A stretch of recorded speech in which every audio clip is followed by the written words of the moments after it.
Check 1, 2. Woo, I'm hot. I'm hot. I'm hot.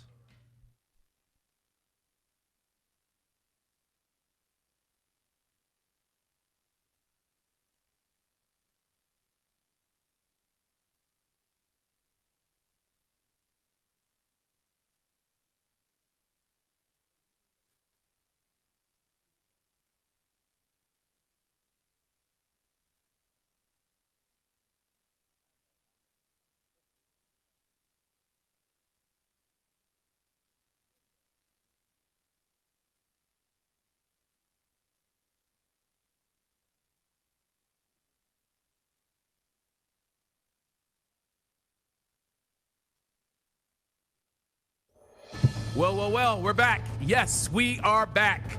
Senator Isidore Hall at the intersection. Nicole Flores is not here, but we've got Neil sitting in today. What's up, Neil? What's happening? We're talking about some good stuff today.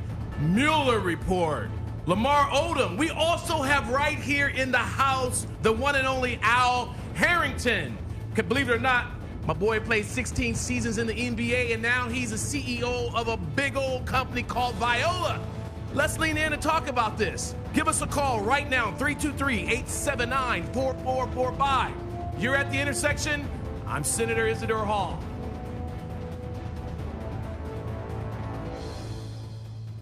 Years ago, the acting attorney general asked me to serve as special counsel, and he created the special counsel's office. The appointment order directed the office to investigate Russian interference in the 2016 presidential election. This included investigating any links or coordination between the Russian government and individuals associated with the Trump campaign.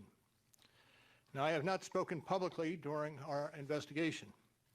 I'm speaking out today because our investigation is complete. The Attorney General has made the report on our investigation largely public.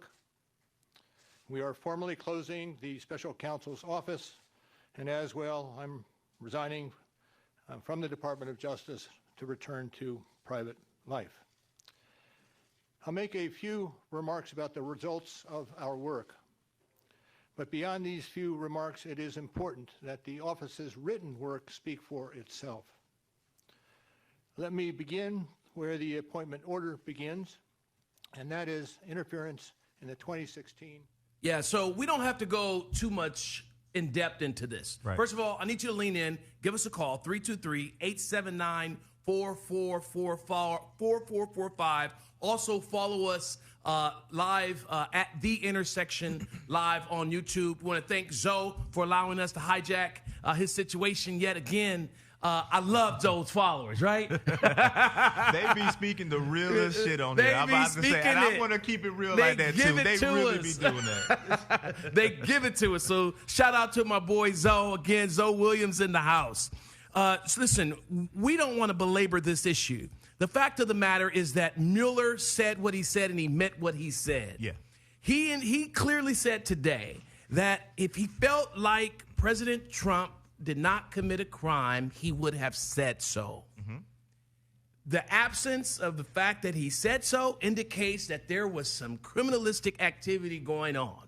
Now, Attorney General Barr obviously has been the covering, if you will, over this mountain of corruption that has been playing out in Washington, D.C. Now, Mueller has spoken. He spoke for the report, basically saying there's a lot of nonsense that happened, basically also saying that Barr's synopsis of his report was inadequate, that he misquoted and misstated what the Mueller report was trying to get to. What was he trying to get to? That there was an ocean of corruption, that took place during this last presidential election. It's an ocean of corruption that Barr himself has decided he wants to cover up on behalf of this number 45 president. Give us a call, 323-879-4445. Follow us at The Intersection live on YouTube. So here we go. I saw Congresswoman Maxine Waters today sent out a tweet. We need to impeach, and we need to impeach right now. Mueller has spoken. We need to impeach. I think there's a pressure cooker going on right now on the heel of D.C. More and more members of Congress are coming forward asking for an impeachment process. Right. Asking for us to move forward with an impeachment. And I believe that there's a growing sentiment in the community for this impeachment process to go forward. Nancy Pelosi, Speaker Pelosi, on the other hand, is trying to tell people, slow down the rhetoric. Don't impeach right now. Why?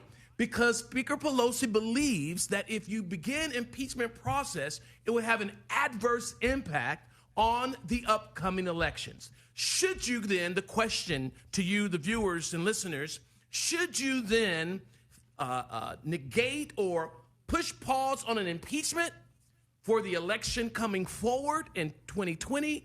Or should you say, members of Congress, do your job regardless of what happens in 2020? I think that you should let it play. I don't think you should go with the impeachment at the moment right now. And the reason why is because Nancy makes a good point. You have to let the process be the process. We all know he's guilty. If evidence is there, he can say whatever he needs. I'm exonerated, I'm this and that, talking about president. He can do all that. But in my opinion, why overshadow the upcoming election and let the people decide to go ahead and get him out? I get that. What you say? Impeach him. Gotta let him go. If he's the champion, he gotta go through the first 3 rounds of everything. You know, like the Western Conference. Like he's got one repeat. If he wants to repeat for the 2020, he has to go through this. What he did for the first 4 years. I agree with that. I don't. I disagree with both y'all. And the reason why, because if you impeach him, then how is it that don't you think the impeachment is going to take overshadow the upcoming election with Biden and Kamala and everybody like that? It's not about Biden. It's not about Kamala. It's about the United States of America and saving the democracy of the land. Okay, so with that statement, say we don't impeach him. But you going to do another 4 years with him? No, I didn't say that. But with that statement, then the Republicans wouldn't do it at the moment. Well, they will save their party. Yes, they will save their party. The Republicans, they will eat their own. My point. Democrats believe in democracy. So we need to find a stance other than just saying we need to impeach. We need to say, look, why can't we unify, bring in the Democrat that makes sense to make the country better? Because the Republicans would do this that. guy, if you don't move forward, and I hear your point, but I don't. If this guy... Here we go again. Here we go. You're still smart, by the way. You're still smart. If we do not at least begin the discussion of impeachment, this guy is going to say in his presidential run coming up to 2020 that, see, they didn't have anything. If they had something, they would have impeached me. This is all made up. This is a story, blah, blah, blah, blah, blah. He's going to use that and run with it. Letting him go or letting it go means that we have basically said this is not important and we do not have enough evidence to move forward with an impeachment process. And basically what we're doing is falling on the sword yet again. Why can't you use the facts in the election? Well, we have facts, and how are those worked for you? Well, you got to have the right people to know how to use those facts. So you mean we don't have the right people in Washington, D.C. fighting for us with these facts? Well, you mean we don't have enough supporters and financial supporters, so forth and so on, to get a message out? I disagree with you. I think that we have competent elected officials representing us in the White House. We have competent supporters, our whatever you call those people, our lobby efforts out there, with people in the Democratic Party that can get messages out appropriately. We have people out there. But let me tell you what I do know, and this is something this is serious. The Republicans, they play dirty. Mm-hmm. Democrats don't play dirty. We want to be nice. We want to say, oh, well, let's just wait and see. I remember the legislature in California We had a supermajority. We have a supermajority now, but this is a few years ago. We had a supermajority, and we had a supermajority to put stuff on the ballot that requires a 2/3 vote. And you know what we did? We said, oh, well, if we go too far, we're going to lose our supermajority, so we better not do that. Guess what we did? We lost a supermajority without putting forth 2/3 issues on the ballot. You understand? Mm-hmm. Affirmative action, so forth and so on, right? We lost it. So we sit here and say if we do it, then that means they're going to come out the next time and vote us all out. Well, hell, they voted you out anyway, and you still didn't do it. Here's what Republicans say. Hell yeah, we're getting this done now. You know, let me tell you how gangster Mitch McConnell is, the Senate Majority Leader. President Barack Obama put forward a name for the U.S. Justice. Do you remember that? Mm-hmm. Remember that? Mm-hmm. For the Supreme Court. Gorsuch. Right. Mm-hmm. You know what happened? You know what happened? McConnell says, oh, well, with his lips shaking, no, we can't do that. We can't appoint a judge on the Supreme Court when there's an election process happening. So they held up the appointment of the Supreme Court justice. Do you remember that? Mm-hmm. Why?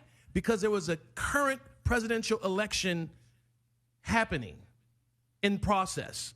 Yesterday, McConnell was asked the question at home in Kentucky, if there's an appointment for a Supreme Court justice, would you appoint him? Well, he sipped his tea for a second with his jaw shaking. Well, we'll appoint him. We have a 2020 election process happening right now. Gross hypocrisy. Gross hypocrisy. But here's the difference. The Republicans don't give a damn. The Democrats want to keep their word. The Republicans say, yes, kill him. We'll talk about it later. The Democrats wants to add and bring diplomacy, whereas the Republicans really don't care. They go out, do what they got to do, apologize later. That's what they do. You know what I mean? That's what they do. And that's the unfortunate thing about what we're seeing in Washington. The Democrats are so weak right now, they don't want to move forward on an impeachment process. I think they should. We should not allow passes because now that becomes the precedent, right? We allow passes. We allow passes. We allow passes. When are the people going to get justice? These people hijacked the voting process of America. Mm-hmm. And we're saying that it's okay. It is not okay. Give us a call. Tell me what you think. 323-879-4445. Give us a call. 323-879-4445. It's not even that. It's they hijacked the first election. Well, that's right. Just imagine what they'll do for the second one to win, and they know the loopholes, how to get it done now, and like, oh, this is what they're looking for, so this is what we're going to do now. From the mouths of babes come wisdom. You're absolutely right. You're absolutely right. So that's the scary part, just for an American. Like, and it's like, do I want to go vote because I know it's going to get hijacked anyway? Right. Well, then also, and to your point, now you have a president, right, that is befriending Russia. You have a president that is befriending North Korea, right? All of our adversaries, he's now befriending them, basically telling them, yeah, do your job, do what you do. I'm turning my head. I'm not going to see it. I'm not going to say anything. I'm not going to hold you accountable. You understand what I'm saying? Yes. All right, let's go to the phones. Hi, you're at the intersection with Senator Hall. What say ye? Excuse me? How are you doing? I'm good. How are you? Good. Thanks for calling in. What you got to say? Man, I've been listening to the show. I don't never call in the shows, but you talking about impeaching Trump, right? Yes. That would be the worst fucking thing on earth to do, bro. Y'all know who the vice president is? Say what now? Do you know who the vice president is? Yo, I get you. I hear your point. He's 10 times worse than Trump. I agree, bro. Due to the blatant racism. So that's part of the plan. They want y'all to try to impeach this guy. Because Mike Pence, ask anybody who's ever lived in Indiana, who's from Indiana, right, who the hell Mike Pence is. Right. This dude is a blatant racist. If he get in office, it's a wrap. Hey, bro. And as far as this Democrat stuff you talking, No, Democrats don't care about us either. bro, I agree with you. But listen to what I'm saying. I'm saying that we have to start the impeachment process. There's no way in hell the Senate is going to listen to me. Listen to me. Here's what I need you to understand. And for those out there who are asking why this type of wisdom, here's the wisdom. The U.S. House of Representatives, they impeach. The Senate concurs with the impeachment. They do not have enough votes in the Senate to impeach him. So the question is then, why impeach? To send a message of impeachment. He's not going to be kicked out because you don't have enough senators in the Senate to do so. But the House of Representatives can at least begin the impeachment process. It's the protocol. It's right. It's the protocol. So thanks for calling in. Thanks for calling in. Next caller. Thanks for calling in. What say ye? You're calling the intersection. Good morning. Good morning. Hello, sorry about that. It's all good. How you doing, brother? From Houston. Yes. I'm good. This is Jason from Houston. I was thinking that the whole impeachment process is another distraction. It will be part of the political theater that's going on currently. I think it's a problem with the whole two-party system. Why can't we have more than two parties? Why can't we have, like in Europe, they have different, I guess you would call factions or parties, where you have a singular position, or you might have, you stand behind your own position, a labor position, or right. You support you could be a socialist, or right. I think that we limit ourselves by having two parties. Right. Well, brother, there's actually more than two. Yeah, I was going to say we actually have more than two parties. We have all kind of parties. We have the Independent Party. You have the Green Party. You have many other parties. The problem, but they never really have any. They never gain any traction or leverage. Right. It's because go ahead. I'm sorry. Oh no, I was. It kind of forces us into a box. We're a lot of times. If you're a Democrat, you have to support all these different social programs and issues that. What do you mean social programs? What are social programs? Like affirmative action, like affordable health care? Are you talking those are social programs? Well, if you're like legal illegal immigration, you might have to support what's wrong with gay rights? Okay, all right, bro, you got me. Legal immigration's okay. Let people sleep who they sleep with. They're not sleeping in your bed, right? Let people do what they got to do. Thanks for calling. Call in next week. Next caller, thank you. You're on the intersection. What say ye? Yeah, this is Ed from Los Angeles. Ed from Los Angeles. Thanks for calling in. I'll give you my 2 cents on this whole thing. To be honest with you, I try not to buy into politics because I forget who said it, but all of this is theater. And unfortunately, we're suffering bad acting from good actors with President Obama, who never once stood up for people of color. What are you talking about? What are you talking about? Obama never stood up for black people? No, he did not. I don't understand. Qualify your statement. Qualify your statement. You call in with a statement. Qualify your statement. He did not once demand reparations or this country. Oh man, come on, bro. Start to move the needle towards correcting an injustice that has never been corrected, and that is the abuse of people in this country. He never picked that up in his gauntlet. Pay attention to Sister Kamala Harris. I love her. She is one of my state senators, but be honest, she will be passionate about this new Roe versus. And be careful with this Roe v. Wade. I do a podcast, my man. Yeah. And one of my guests was Dr. Lamar Johnson. Dog, come on, Dr. Lamar Johnson. Hey, bro, come on, let's land this. Let's land this. I want to get my point in because I got to move on. In conclusion, yeah, we are being controlled by the rich and those with power and influence, and they want us to be emotional about some things we have no control over. I suggest everyone vote, but be honest with yourselves.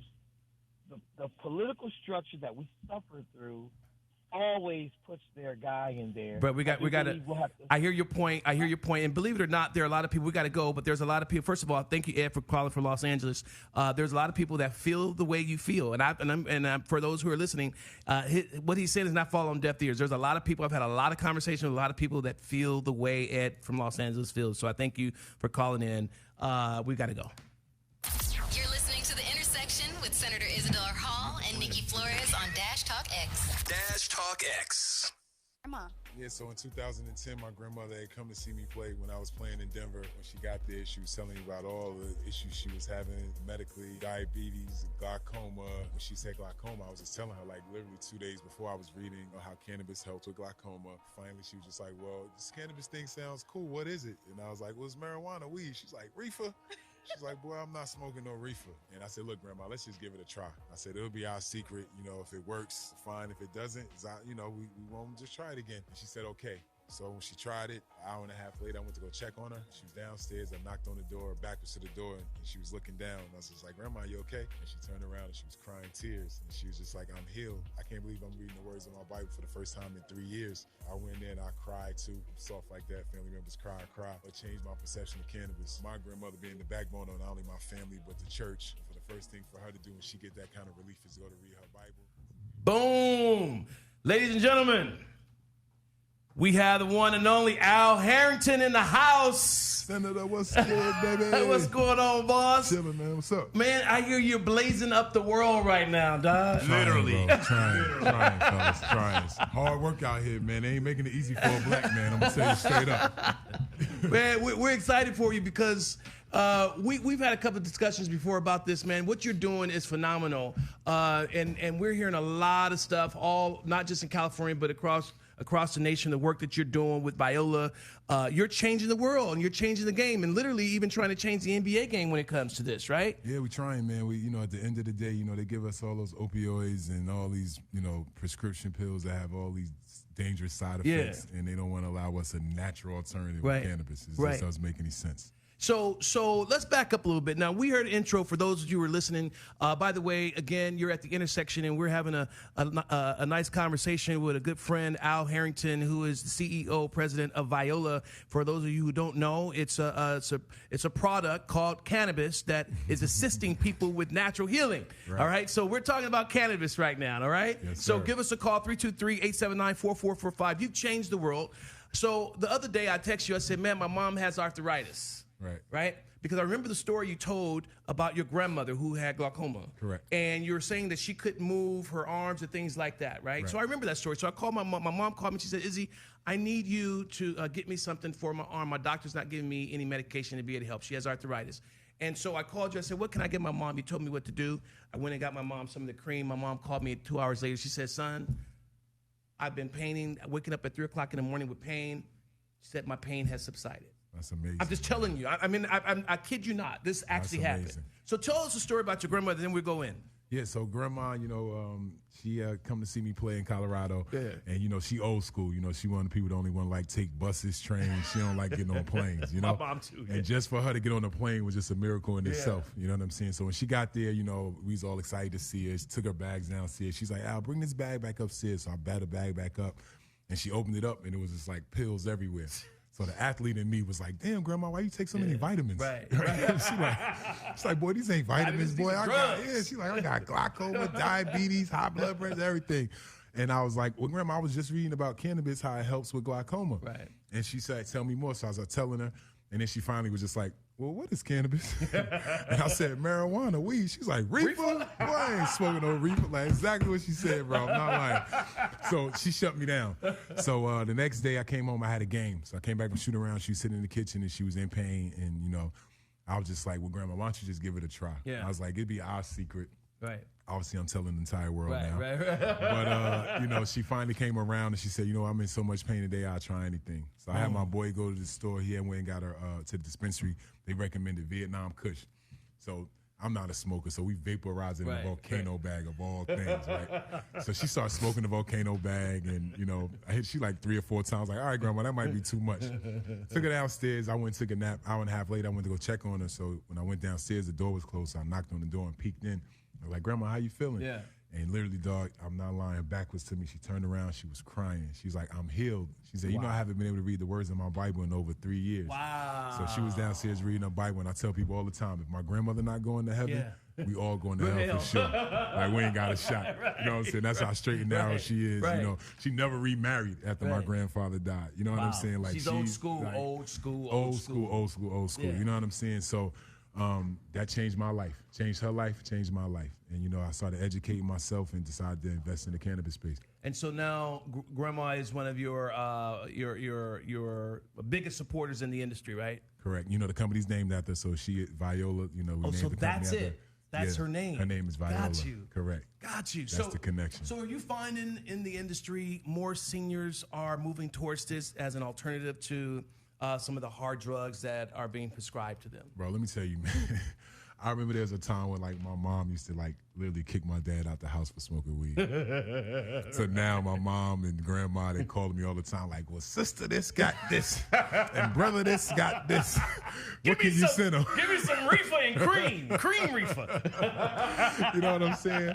So it's a cream reefer. It's crazy, bro, how things have changed. But yeah, older people, that's like one of the fastest growing demographics in the cannabis space. That's right. Because these people have been taking medication for 30, 40 years and never got the real relief that they're looking for. And they try cannabis one time. And it's just like, oh my God. You know what I'm saying? It's true. It's true. And I'll tell you, my father is, I'll tell you another story. I don't know if I ever shared this with you, but my father, he has massive back problems and can barely, get out and move or whatnot. You know, it's a struggle for him to get out and move. And so, I took him some edibles over to his house that could help balance him a little bit, as opposed to the bag of drugs that he takes. Right. And so my father was using those, and then he calls me up one day on the phone, and he talks to me for 30 minutes on the phone. It's like, damn, geez, I mean, God, what's going on? You know, he's calling. So the last 2 minutes of the conversation, he said, "Hey, son," I said, "Yeah." He says, "Can you bring me some more of them supplies?" I'm like, "Pops, you could have saved 28 minutes of conversation and just told me what you want." You know what I'm saying? He's fattening you up for the kill, huh? Right, you know? But they're working. They're working. And so I'm not ashamed to say that in the legislature, I supported legislation to move this forward. Right. Because I knew that once it was regulated, that it would have a different take on a different kind of persona, if you will, for California, for other states, and more people will become comfortable discussing it. Right. And the unfortunate thing is that there are some states still right now that have not legalized marijuana. Right. And the ones that have legalized marijuana, there's a serious tax base or tax benefit that these cities will get from the sale of cannabis, correct? So let me ask you this. So right now you are in many states, a couple of states, right? 4 states. 4 states. And are you doing dispensary? You're doing retail? So everywhere is a little different, right? Yeah. So the way I came into the industry is that, I didn't want to come and just be a vape company, right? I decided to learn the entire business. You know what I'm saying? So I cultivate, I process, manufacture, and I'm opening up my first retail in 2 weeks in Detroit. Boom. In Detroit, Congrats. Michigan. So that'd be my first retail location. But, for me, coming in the industry and it was so new. I mean, I've been doing it since 2011. Jeez. It's when I made my first investment. You know what I'm saying? So I'm like an OG in this. You know what I'm saying? But at the end of the day, like, I've learned a lot. Every market is different the way we approach it, being that we have all that expertise. So, like just saying, Oregon, all we do is have vape pens and concentrates. Gotcha. In Colorado, only concentrates. California, flower, concentrates, edibles, the whole thing. Gotcha. Michigan, all the entire SKU line as well. So it just depends on where we're going. So like if New York says we're going to go rec, but we're only going to allow vape. Right. Viola can participate. Right. But if I was only a flower company, I couldn't go to New York. You understand what I'm saying? So I decided to learn every part of the business so that as the state, as the country went and all these different states came online, I was prepared. You see, that's straight up entrepreneur. He I don't know, do you vape? I do it all. Like what I don't do. Yeah, sure. All cannabis world. Yeah. So I like that. Yeah, you gotta try the Viola dabs. So give me this. You know, Viola what? Dabs. Damn, I don't know what the hell y'all talking about. Yeah, Is that what it is? Concentrate gang. Give us a call, 323-879-4445. We're talking to Al Harrington. So tell me about the NBA piece, right? Because I read something that said you are trying to change the rules in the NBA to allow for the use of certain type of cannabis, Correct. medicinal type. Right. What is that? Well, the biggest thing is just like, throughout my career, man, you need a lot of maintenance on your body. Right. Obviously, physically through the training, through physical therapy, but then you also end up being on this regimen of taking anti-inflammatories, Indocin, all these different, different pills. And if you're obviously in really real pain, they give you the oxys and all that other stuff, right? So all I know is that for me, for 7 straight years, I used to take 2 Celebrex in the morning, 1 at night, just to be able to cope. You know what I'm saying? With the pain that I was dealing with. Just to be able, I felt like I needed just to be able to go out and be the best player that I can be the next. And no day. one knew about it. The team knew about it. They gave me the prescriptions. Right, They knew exactly what I was on. Right. It was like, oh, your knees bother me or swelling here, take this. You know what I'm saying? So all I'm saying is that once I was done playing and I've been able to take a deeper dive into cannabis, I manage all my pain through creams, tinctures, things that are not harmful. Like literally, I have not taken an Advil. I get headaches, I take CBD. You know what I'm saying? No matter what I deal with, I go to the plant and I get relief. Right. Every time. You know what I'm saying? That's crazy. I've had 6 surgeries since I've been done playing. You know what I'm saying? And I use the plant. Instead of the opioid. Instead of the opioid. That's crazy. You know what I'm saying? So my thing is to the leagues is, look, at the end of the day, like if you say and you believe that you're always in the best interest of the player's health, not only short term while they're playing, but long term, you should look at cannabis as being an alternative way for the guys to medicate. Now, what I'm saying is like some of these surgeries, I'm sure if I had a heart surgery or something like really dramatic, I may have needed the opioids in the beginning. But what I'm saying is like, let's mix it. Give me the opioids so that I can use the cannabis as well. So eventually I can wean myself off it and get to something that's safer. Right, because it's addictive too, right? It's very addictive. You know what I'm saying? It's so many guys, in the NFL and different things like that have lost their careers. Yeah, wow. Being, but through addiction. Right. You know what I'm saying? And at the end of the day, we deal with, even with athletes, alcoholism is is real as well. Right. You know what I'm saying? Because of course. The guys need to cope. They need out. Let's go to the phones. Thanks for calling. You're at the intersection with Senator Hall. You're listening to Al Harrington. What you got to say? I got a question with the CBD and weed. My understanding is that you can get all the benefits from the CBD without getting high. So what's the benefit if that's the case? What's the benefit of the getting high part when you can just separate that and just give you the benefits of the CBD without that portion of it? So it's the entourage effect. So it's actually that those two working together is a better product. It's better for the body. See, our bodies have endocannabinoid systems. So believe it or not, right now, if someone tested your blood or whatever, you actually have THC in your body, even if you've never had it ever a day in your life. You know what I'm saying? So the reason why CBD actually works is because of the endocannabinoid system. That's why it's so effective. Next time I take a drug test. Okay, but you're saying you need both of them, correct? I'm saying in order to get the best results, you need both. But you can't use just a straight CBD if you don't want the entourage effect. Remember, it's all in dosage too, right? So just say you want CBD and you may take 30 milligrams of CBD with 1 milligram of THC. That 1 milligram of THC will not affect you. You will not be high at all. That makes sense. But that entourage effect makes the product that much better for your body or for whatever you're dealing with. Oh, okay. Thanks a lot. Hey, thanks for calling in. So basically, you're saying that THC by itself doesn't necessarily work. You need like at least one or two. It does work because it's it's kind of what relaxes you. Right. It helps relax. Right. You know what I'm saying? Right. Obviously, with the THC, it creates appetite depending on the strains. So obviously, all the strains are different. You know what I'm saying? So right now, because there's so much genetics being created constantly. You know what I'm saying? I feel like there's probably thousands of strains out here, but they all started from like 2 or 3 or 4 or whatever, and it's been splicing and ever since. But you don't have to get high. You know what I'm saying? I'm not sitting here saying anybody has to get high, but yes, the plant has over 76 different properties. You got CBN, CBG, different things for sleep and hunger, appetite, different things like that. So it's just actually better when you can get all of it. Right. You know what I'm saying? Right. So a lot of people, and I want to go back in a second. Go back to what we were saying before the caller came in about the addiction piece that's happening, and people don't have a choice, so they're going to drugs and they're going to alcohol, right? And some of the players that you were talking about. But what I want the listeners and those of you to understand is that THC is the extraction, right? Is that correct? I mean, THC, CBD rather. CBD does not get you high. It does not get you high. Right. It's more of like a natural anti-inflammatory. Right.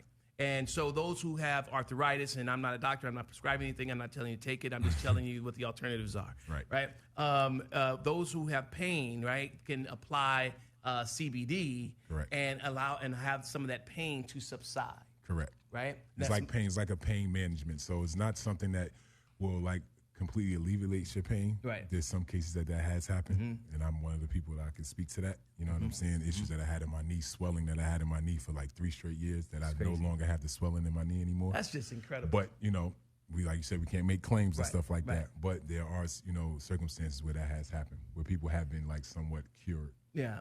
And so what do you say to that person that says, you know what, for all my entire life, I've been telling my sons, my daughters, my grandkids, I kicked them out the house.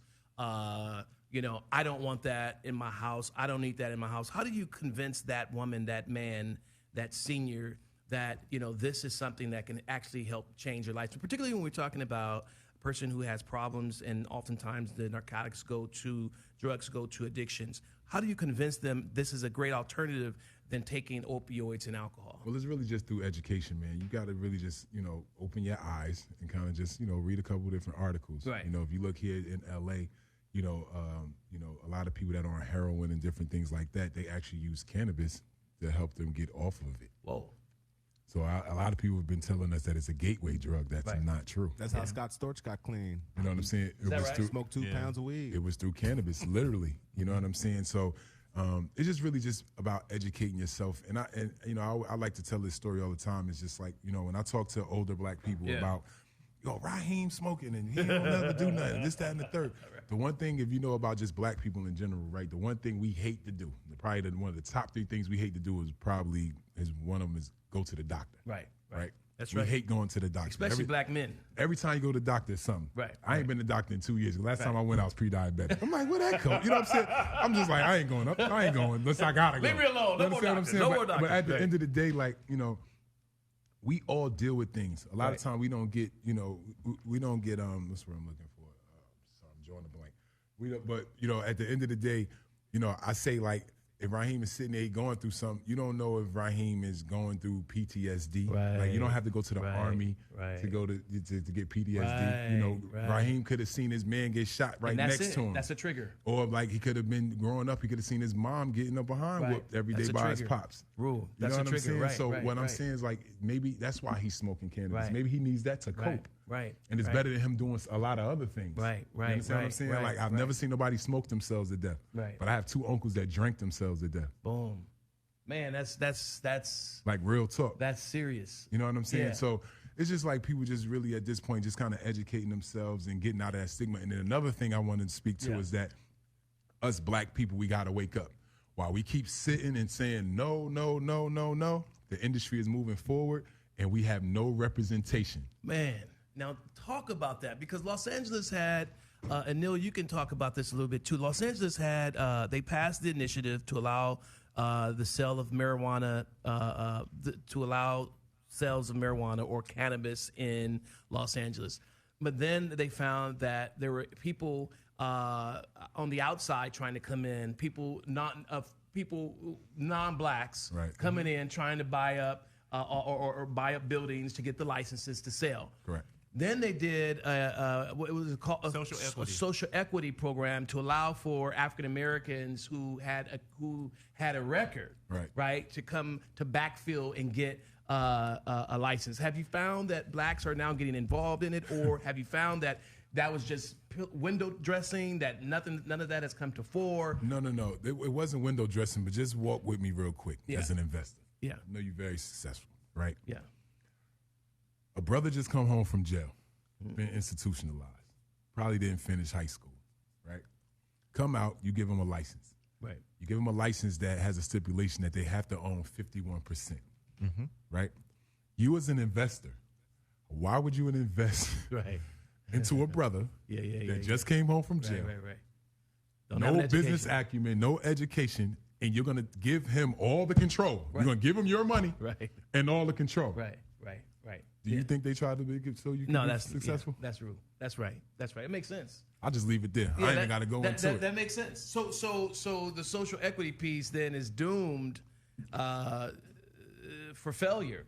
Unless you get honest brokers, but obviously you know what, that's predatory investors. It is. These guys are going to come and think about it. Once I'll take it a step further. Now you got to get an investor, but before you can even get an investor, you got to find the real estate. Right.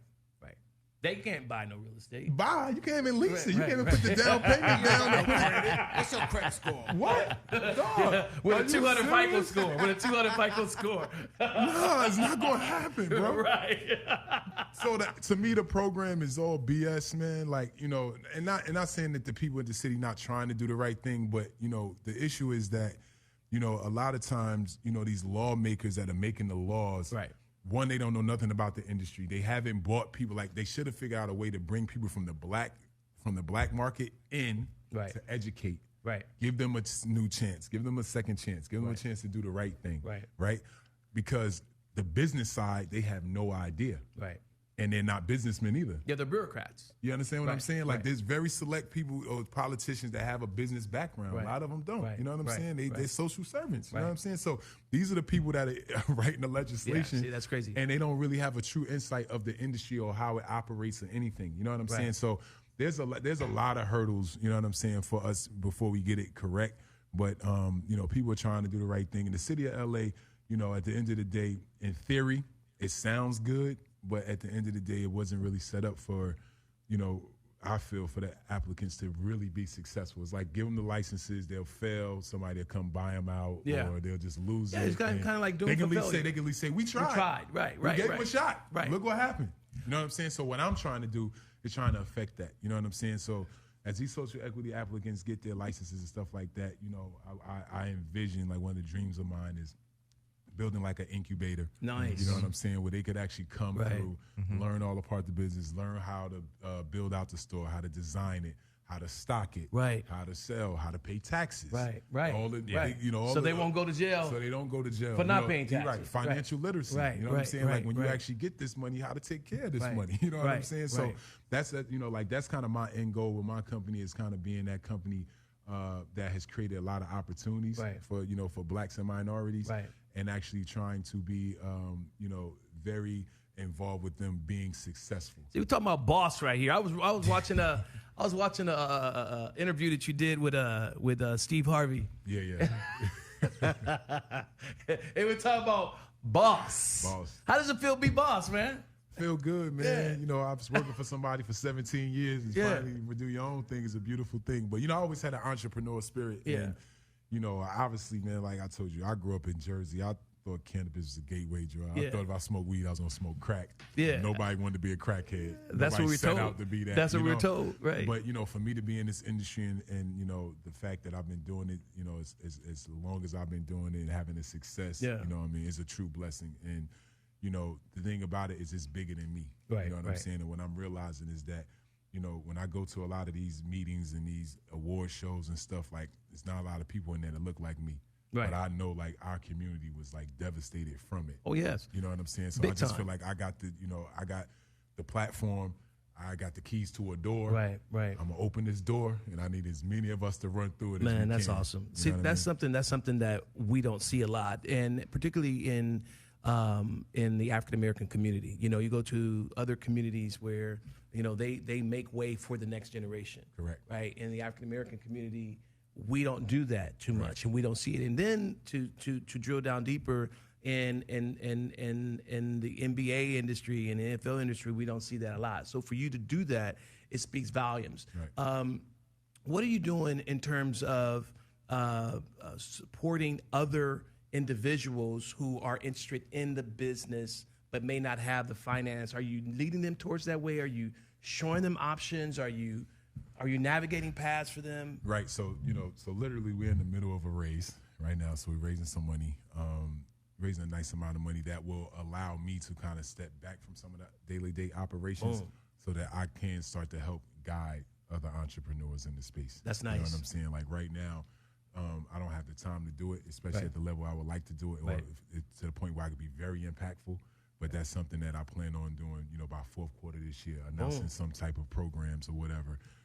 Last year, I had did a scholarship down at FAMU or whatever. It ended up not working out, but I funded. They just didn't do their part. But, my biggest thing is I feel like the way we're going to, really have an impact in the industry is through education. Right. We got to educate our brothers and sisters. We have to teach them so that they can go back home and plant the seeds. Right. And that's why I spoke to it in the beginning. It's like the older people, like what we have to understand is like we have to change our mindset. Right. Because at the end of the day, this industry is coming. It's happening. Yeah, it's right here. And while you're sitting, turning your nose at it, Caucasians, white males, they're investing. And they're going to make us customers again. At the end of the day, like I always say, rice, sugar, cotton, lottery, alcohol, black people did that. We started that. We were the pioneers. Say that again. Say it again so the listeners can hear it. Say it again. Sugar, rice, cotton, liquor, and the lottery. Yeah. Black people started. We pioneered those things. Right. And guess what? Guess how much ownership we have in those industries today? Zero. So cannabis to me is generational wealth for our communities at risk. Like this could be what the Indians was to what the casinos mean to the Indians if we do this right. And we all got to come together and do it now. We need the celebrities. We need everybody to start staking their claim say, we need participation. We need ownership. We don't want jobs. Right. Everybody want to get. We're creating jobs. No, we need to own it. We need to write the check. We need to own. Right. Bro. We need to have our name written. We can't miss out on this, man. So I need all our older viewers to wake up. It's coming, and it's not as harmful as liquor and all other stuff that we sit and drink all day and all night. Right. Cannabis don't do none of that. Right. You're not waking up from a hangover? No. No hangover. I mean, I had a weed hangover before, but it wasn't the same thing as alcohol hangover. I had too many edibles or so. Right? You actually feel better. Your day just slow as hell. You're just like, damn. That's a weed hangover, I've had one of them. I can't fret. Give us a call. We're speaking to one and only Al Harrington. Give us a call, 323-879-4445. You're at the intersection. This is The Intersection with Senator Isidore Hall and Nikki Flores on Dash Radio. So let me ask you a question.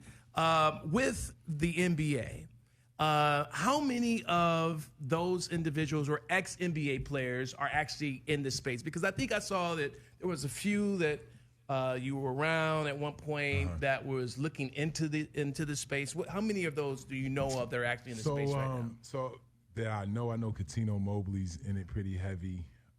Matt Barnes. Barnes, that's the one. Yeah, Steven Jackson. Not as many that are out there. I think a lot of guys have made like investments in the back, kind of in the background, not saying anything because they kind of see it.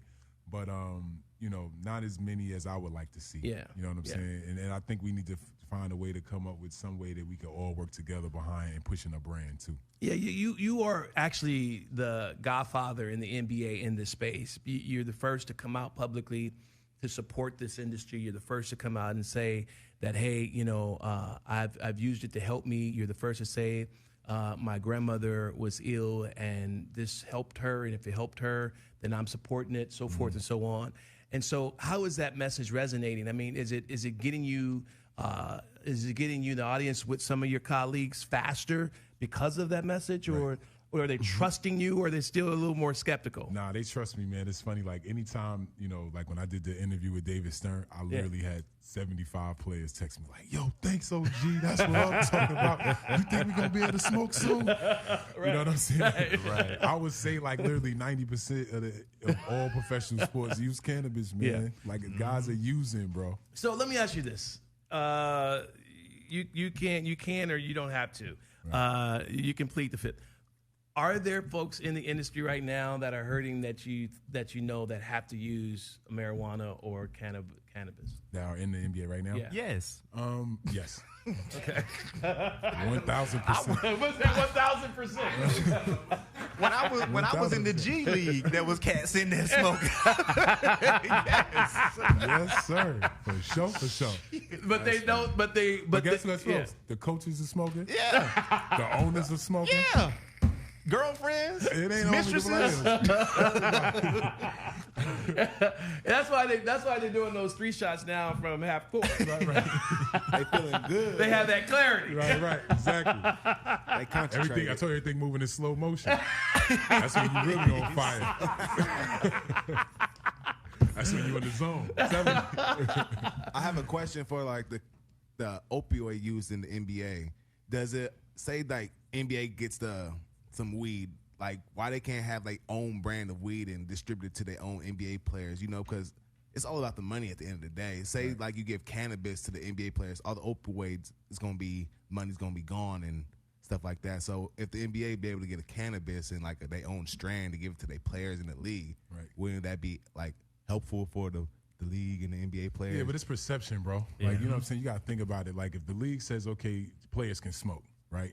Steph Curry go out tomorrow night and go 0 for 12. They like, he had to be high. Right. No way you can do it without being high. Like, that's what they're concerned about. Right. You know what I'm saying? But the league is also a business, too. Right. So how's the league going to regulate what that business is going to be? If they have their own strand of like NBA Kush or like Stern Kush or like Silver OG or something, I think that'd be a big conflict. Yeah, I mean, until conflict of interest, and until federal legalization happen, they're not doing nothing. That's true. Every city in the NBA don't have a legalizer. That's right. And that's always been our issue. Like when I talk to them, I'm like, okay, so the guys that play in Toronto, they're paying country taxes, and they live in this state where it's federally legal, right? And they still can't consume. Yeah, that's crazy. Same thing with Denver, right? That don't make sense. In Detroit, and that was kind of a problem that we had in California, trying to figure out how you're going to be able to bank the money from the sales of cannabis, right?